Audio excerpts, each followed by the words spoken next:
이 시간에는 명인 방법을 배워보겠습니다. 명인. 우리가 일반적으로 명인 그러면 이렇게 쓰죠. 이렇게 명인 달인, 유명한 사람, 페이머스.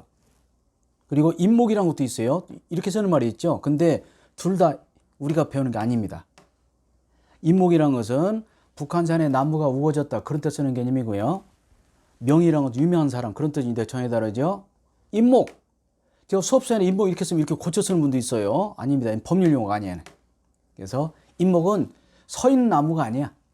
서 있는 나무가 아니라 물론 나무 다 서 있지만요. 인목 등기부에 등기한 수목 집단 인목이라고 그래요. 인목.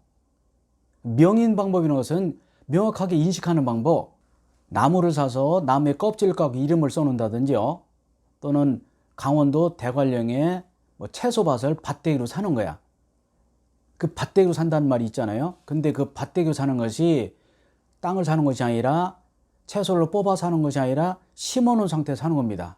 그래서 나중에 김장철에 채소를 뽑아가죠. 이때 하는 것이 명인 방법입니다. 새끼줄을 치고 이름을 쓴다든지 또는 나무의 표피를 깎아서 이름 쓰는 것을 말해요. 명인 방법도 관습법상 물건의 공시 방법이라는 거 중요하죠. 우리가 부동산은 등기하고 동산은 인도하는데 그것만 있는 게 아니라는 거 중요합니다. 명인 방법. 저는 나이도 있고 어려 시골 컸기 때문에 이런 걸 많이 봤습니다. 지금 거의 없어요. 그래서 우리 젊은 분들은 이런 얘기하면 굉장히 낯설죠. 낯선데 이런 것도 우리나라 판례가 인정하고 있고 특히 지금도 있어요. 여러분들이 나중에 개업하셔서 지방 다니다 보면 이런 게 있습니다. 나무 같은 거 사놓고 주목이라고 하잖아요. 비싸요. 그래서 띠를 둘러놓고 이름 써놓고 나중에 가을에 뽑아가는 이런 게 있습니다. 그것을 명인 방법이래요. 뜻은 명확하게 인식하는 방법이다. 대법원 판례가 인정하고 있고요. 자, 명인 방법은 인목 이외의 수목 집단 또는 미불과실은 뭡니까? 따지 않은 과일 같은 거, 사과, 배, 포도 이런 거 있죠. 과수원을 사는 게 아니라 과수원에 과일을 사되 지금 따가는 것이 아니라 심어놓은 상태로 과수를 매수하고 그리고 나서 나중에 가을에 따가는 거예요. 이것을 명인이라고 그래요. 명확하게 인식하는 방법. 명인 방법은 특정되고 계속 존속. 중간에 이름이 지어지면 안 된다. 그런 뜻이 되겠군요. 등기와 똑같습니다. 계속 존속하고 있고 명인 방법은 아주 불완전하기 때문에 소유권만 공시할 수 있고 저당은 안 돼요. 자, 바로 이어서 배우지만 인목은 저당권에 객체가 되는데 명인 방법은 안 됩니다. 시험에 잘 나오고요. 시험은 하여간 이상해야 돼. 우리가 일반적으로 아파트 저당 알잖아요. 근데 그럼 안 나옵니다. 저당은 보통 아파트 저당, 토지 저당, 건물 저당, 자동차 저당이지만 그런 시험 안 나오죠. 그걸 모르는 사람이 어디 있겠어요. 인목 저당은 되어도 명인 방법 안 된다고 이런 게 시험 난다고요. 제가 정리해 놨습니다. 인목 아까 뭐라 했습니까? 인목은 서 있는 나무가 아니야. 등기한 수목 집단을 말해요. 인목법이라는 법이 있습니다. 거기에 등기한 수목 집단 인목이고요. 이런 인목은 소유권 객체는 물론이고 인목을 대상으로 저당을 설정을 있어.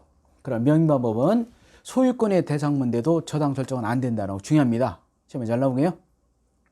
명인 방법은 아주 불완전한 공시 방법으로서 소유권은 공시해도 명인 방법의 저당 설정은 안 된다. 명인 방법에 대한 판례가 많이 있는데 제가 모아봤습니다.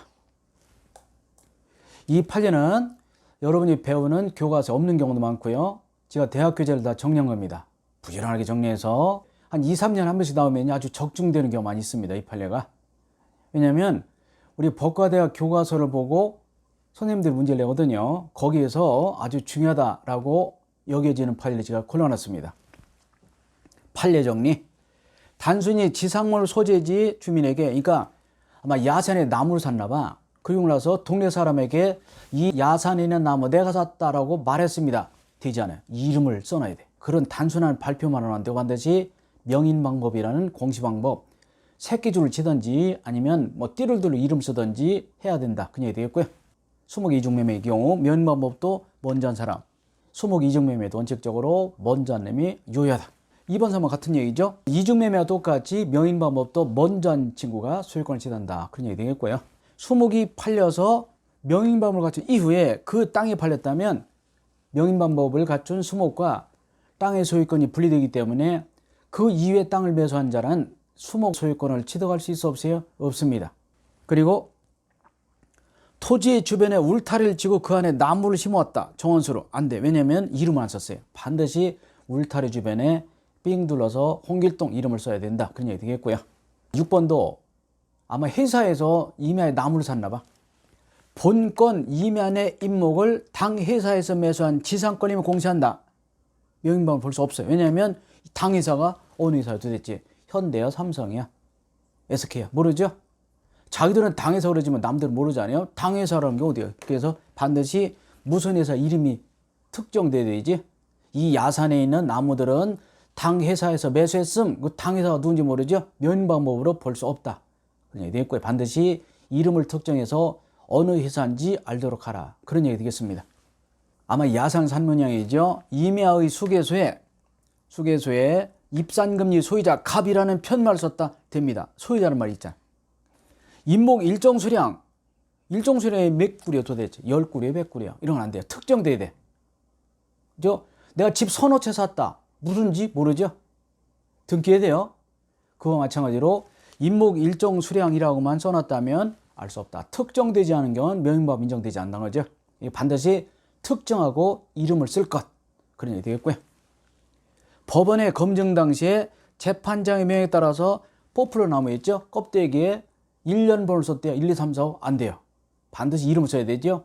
1, 2, 3, 4 번호가 사람이 아니잖아요. 아무리 법원장의 명에 따라서 썼다 하더라도 1, 2, 3, 4가 아니라 반드시 이름을 쓸 것. 그런 얘기 되겠습니다. 중요한 것이 10번입니다. 명인방법과 임목등기 충돌한다. 무슨 소리냐면 나무 집단을 샀어요. 소목 집단을 샀는데 10그루다 100그루다 샀습니다. 근데 어떤 친구는 명인방법을 갖췄고 누구는 임목등기 했습니다. 그러면 우리 생각에 임목등기 우선 명인방법 우선 아닐 것 같죠? 그렇죠? 다시 말해서 임목등기가 확실해 보인단 말이에요. 그렇지 않습니다. 그럼 답이 뭐라고? 누가 먼저 했느냐가 중요하다. 자, 좀 쉬었다 하겠습니다.